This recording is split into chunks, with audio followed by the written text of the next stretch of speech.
Hello, everybody, and welcome back to Double Play. As you can see, it is just me today, but the baseball playoffs are well underway. The wild card round is over, so I've got a lot to cover. Show must go on, and so we're here today just giving our wild card review, or my wild card review, as well as the division series preview and picks, updated picks. We've got our bracket out on our social media, so go ahead and check that out if you want to see the entire bracket. But at the end of this episode, I'm going to throughout the episode rather, give my picks on the wild card, as well as Jack left his picks down below. So here we go. The first thing that we saw, the biggest thing, is Jack and I talked about this last week about the Braves taking the series from the Mets, but this might be our Mets gonna Met moment in this season. We didn't think we were gonna see one. The Mets had the division lead for so long. They were up by as much as 10.5 games, but the Mets are going to Met. They lose to the Padres in 3 games. The Padres take the series. They get to Scherzer in Game 1, which was a blowout win. He got booed off the mound. They lose Game 2 to DeGrom, more on DeGrom coming as well, and then Musgrove absolutely shoved in Game 3 to win that series. And if you saw that one, that was a little bit of a sticky situation, a little play on words there. But Joe Musgrove, it looked like there was something on his ear from the broadcast. The umps go out and check him. They say they see nothing. Musgrove said he got a massage prior to the game, so it might have been some lotion or some oil left on his ear, but the umpires said they found nothing, and maybe it was more of an attempt from Buck Showalter to kind of slow down Musgrove, and it did not work. He went 7 innings, 1 hit, and no runs allowed to secure that series win for the Padres, and kind of raises the question, starting with the Mets, where do they go from here? And I mean, the biggest thing is you got to re-sign your guy, Jacob deGrom, who is a free agent this season. A lot of reports, rumors, whatever you want to call them, of him potentially going to the Braves. So if he stayed in the division and the Mets do not pay deGrom, that'd be a very tough blow for the Mets. And I mean, you do not want to face him that many times in a season. And other than that, I really just think they have to perform. I don't think it is a roster problem as to why they lost in this 3-game series. And we talk about it all the time. Anything can happen in a 3-game series, and they win 101 games, and maybe you play that series 10 times. Maybe the Mets win the majority of them, but in a playoff series, anything can happen.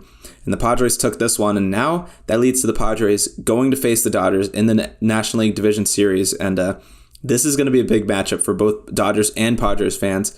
The Padres fans who insist that this is a rivalry, Dodgers fans do not think so. Me, I'm on the minority of Dodgers fans. I think this is a big rivalry. I do not like the Padres. But, like I said, division matchup, the Dodgers have dominated in this. I believe they won, I think it was 15 out of 19 regular season matchups. And so as to what the Padres need to do in this series to beat the Dodgers, Jack says they just need to keep pitching. I think they not only need their stars to come through. We saw Juan Soto with a big insurance hit last night. Well, they're recording this on Monday, so in Game 3 on Sunday. But I think in order the Padres, I think their bats need to come alive. Obviously, the pitching is imperative that they need to mute the Dodgers offense as well as their offense to kind of lift up and take the lead. And I think that's going to be Manny Machado, who needs to continue to hit well. Juan Soto needs to be 2019 Juan Soto. And then that in itself, it will not be enough. They need a guy like Trent Grisham to have a great series. And then if they get the lead, they need Josh Hader to be lights out, and they cannot afford any blown leads in this series. And so I think that's what you need. You need your key players to make key plays and come through in big moments, but you also need help from your entire roster. You need some guys who you weren't expecting, kind of like the Braves, Eddie Rosario last year, and Jock had a great first couple rounds of the postseason. So you need guys like that who you weren't necessarily planning on relying on to come through for you in big ways in order for the Padres to win this series. And as for the Dodgers, they just need to do what they know how. They are good at winning teams. Are good at winning baseball games, beating teams. They won 111 games this season, and so that means nothing if you can't get the World Series crown. So that's what they need to focus on. They need to take this one game at a time and just execute the way they can. And their top 3 in the order, obviously Mookie Betts, Trey Turner, Freddie Freeman, they need to come through in order to win this series. And I think if they take care of business, they will win this series. And my prediction is I'd take Dodgers in 4 in this one. And then getting on to the other National League matchup, it was the Cardinals versus the Phillies. And this one, A little bit of a shocker, not too much. We talked about this in our previous episode for our picks. The Phillies win this one 2-0 in a sweep on the road. They get that comeback win in Game 1. They scored 6 runs in the 9th inning after Ryan Helsley has been knocked. He has been amazing all season long, and then he just blows it. The moment was too big for him in the playoffs in this series, and then Aaron Nola comes out with a great start in Game 2. And the big thing for the Cardinals, their season comes to an end, which means it is the end of the careers for Yadier Molina and Albert Pujols. Great careers from those two. Albert Pujols, obviously Hall of Famer. I think Yadier Molina will be as well. And so, I mean, it sucks. Kind of as a baseball fan, obviously I want the Dodgers to win, but as a baseball fan, you would love to have seen them go out with one more ring or at least a deep playoff run. It would have been great to see them end their career, but they get it on a little bitter note. Really led by the Phillies pitching and then timely hitting in Game 1. And, you know, we mentioned this. The Phillies in a 3-game series were very dangerous, even if the Cardinals have been the better team all year and maybe are the better team. When you go into a series facing Wheeler and Nola in a 3-game series where a team only needs to win 2 games, it's really, you almost have to lean towards the Phillies in a series like that. And I said if it got to Game 3, I was taking the Cardinals over Ranger Suarez for the Phillies, but Phillies took care of business in 2 games, and they go into St. Louis with a good crowd, great baseball town, and they win and they advance to play the Braves. And kind of our question for this one was the Braves win in how many games? We do not really have much faith in the Phillies roster as a whole, although we've seen it before. The playoffs are a different animal. Anything can happen, but we're both taking the Braves in this one. Jack said 3 or 4 games. I would probably take 4. I think. However, if the Phillies, if they can take care of their Wheeler and Nola starts again, they'll have. Neither of them will start Game 1, so I'll probably take the Braves for Game 1. But Game 2 and Game 3, if you get Wheeler and Nola and you win both those, all of a sudden you're up 2-1 at Game 4 at home. In a 5-game series, it's similar to a 3-game series. Anything can happen. So I wouldn't be. I'd be surprised if the Phillies won this series, but I would not be shocked. I think it's very plausible for them to beat the Braves. However, I am taking the Braves, and probably 3 or 4 games. I think if the Braves win either of those Nola or Wheeler starts, then I'd taken the Braves to win this series. But the Phillies take care of both, and they go up 2-1 in the series. Watch out for the Phillies. Moving on to the American League now. It was the Guardians versus Rays. This one, nothing else you can say other than this was exactly what we were expecting from a Guardians and Rays series. The Guardians win this one in 2, so it looks like they dominated it if you just look at as a whole, but it was a low-scoring, sort of boring playoff series, if that exists. They won 2-1 final in Game 1 off of. That was the Battle of the Shanes, and both Jose's got to each of the Shanes. Jose Siri for the Rays hit a solo home run to take the lead for the Rays, and then Jose Ramirez hit a 2-run bomb to take the 2-1 lead, and that was the final in that one. And then Game 2 was just a marathon. It was a 1-0 final in 15 innings. That one seemingly took forever. It did not seem like any team was ever going to score. But a walk-off home run from Oscar Gonzalez wins the series, and for the Guardians to advance to face the Yankees. But first off, on the Rays, I mean, Jack was high on them. He had them in the AL Championship Series. He had them beating the Yankees actually in this round, and they didn't win a game. They were cold coming to the playoffs. They stayed cold, and so it was really a lack of offense. The pitching obviously came through. I mean, 3 runs in 2 games is great, but when your offense puts up 1 run in 2 games, that's not going to do it for you. And 1 run in 24 innings. Even though it was only 2 games, it was 24 innings because of the 15-inning game. And going forward for the Rays, you're really not sure what's to come for them. The biggest thing, you probably need them to spend money in this offseason. They have been kind of avoiding that for a long time, but it seems like that's what they're going to have to do to get over the hump. They made it to the World Series in 2020 in the shortened season, but since then, they've won a couple playoff series, but I think this is the 2nd straight year losing in their first round of the playoffs. I think they had the 1 seed last year. They won 100 games.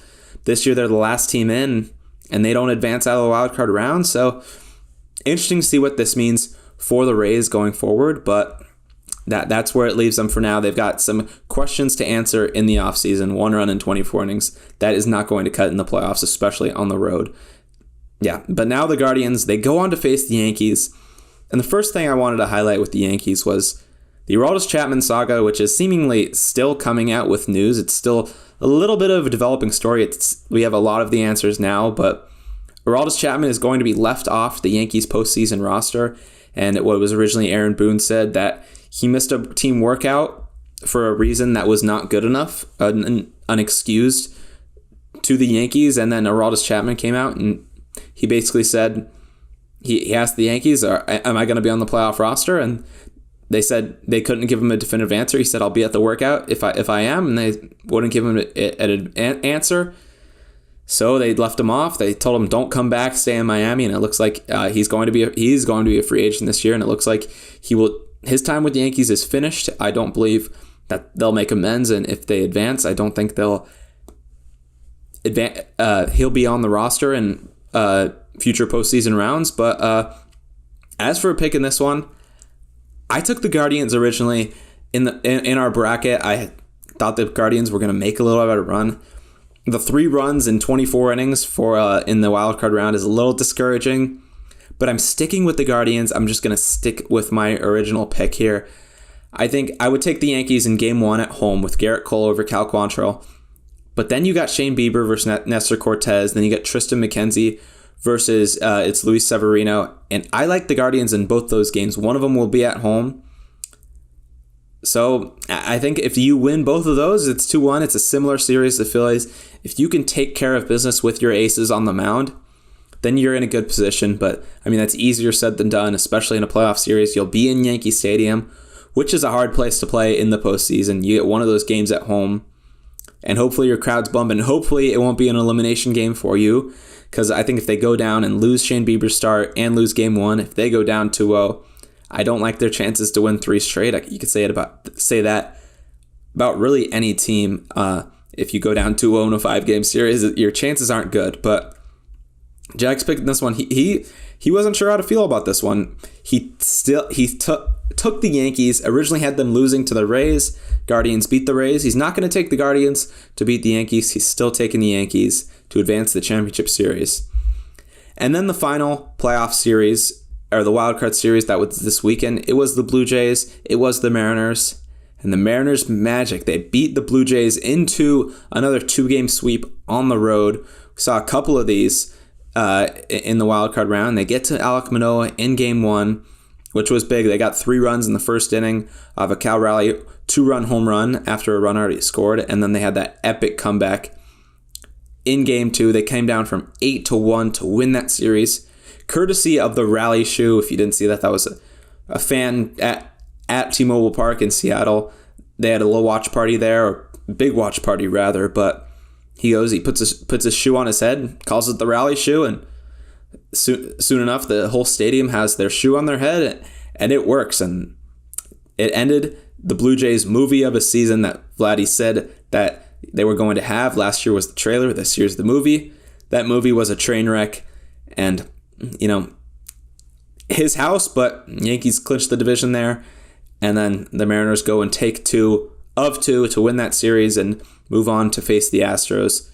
Blue Jays, another team we were high on going into this season, and they had a good season, but lose 2 straight games, and interesting to see what this means for them going forward. They'll have a few questions to answer. Need a little bit of a rotation bump.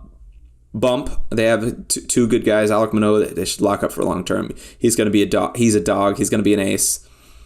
But for the Mariners, their magic continues. They have to go face the Astros right now, and if they want to have a Cinderella run in this playoffs, you need to beat the Astros. And I think this is going to be their toughest series, and if you have a chance to beat the Astros, you have to take care of business here. It'll be the toughest matchup they have on the American League side if they want to continue to advance and hopefully make a World Series run, because once you're in the playoffs, you shouldn't be happy with just making the playoffs. Now the Mariners have to go and take care of business against their division rival.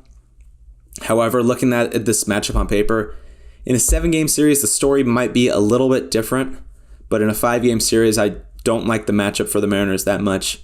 You get the fully rested Astros rotation in a 5-game series. So you get the Verlander, you get Framber Valdez, Luis Garcia, Lance McCullers. That's 4 great starters right there.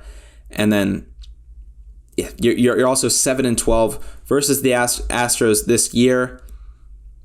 It's just, on paper, it does not look good for the Mariners, and so I'm going to take the Astros to win this series in 3 or 4 games. And I